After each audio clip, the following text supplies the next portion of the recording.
2016-17થી sunshine global hospital Ayushman યોજના અને પહેલાની મા યોજના અંતર્ગત 50,000 કરતાં વધારે દર્દીઓની નિઃશુલ્ક સારવાર કરી ચૂકી છે.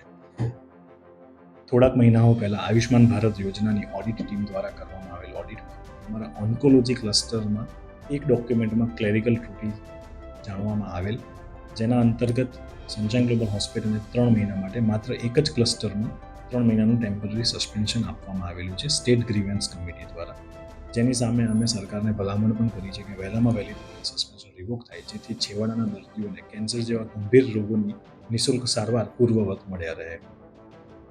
બીજા બધા જ ક્લસ્ટરો જેમ કે હૃદયરોગ, ઓર્થોપેડિક્સ, ડાયાલિસિસ, યુરોલોજી, નેફ્રોલોજીમાં પૂર્વવત આયુષ્માન ભારત યોજના અંતર્ગત નિઃશુલ્ક સારવાર અહીંયા ઉપલબ્ધ છે. ખ્યાતિ હોસ્પિટલના મામલો અને આ મામલો બંને તદ્દન અલગ છે, એને કોઈ રિલેશન નથી.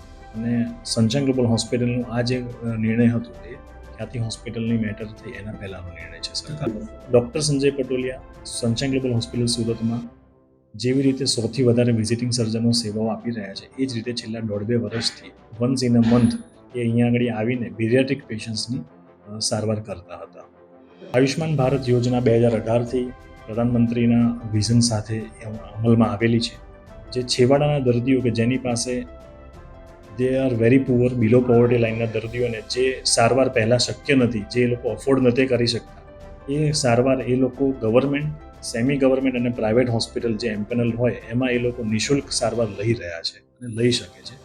જે યોજના આખા જ ભારતમાં કાશ્મીરથી કન્યાકુમારી અને કચ્છથી લઈને વેસ્ટ બેંગોલ સુધી અમલી છે. ઘણા સ્ટેટે આ યોજનામાં સરકારનો સાથ નથી પણ આપ્યો. અમુક સ્ટેટ જેમ કે પંજાબ, દિલ્હી અને કલકત્તા, તો ત્યાંથી જન આંદોલન થઈ રહ્યું છે આ યોજનામાં જોડાવા માટે. ચોક્કસપણે ગુજરાત લેવલ પર જે આ વસ્તુ થઈ રહી છે એવું મારું પર્સનલ લેવલ પર માનવું છે કે આવનારા સમયમાં આ યોજના વધુ સારી રીતે છેવાડાના દર્દીઓ સુધી પહોંચશે અને એમને પણ નિઃશુલ્ક સારવારનો લાભ સારામાં સારી હોસ્પિટલ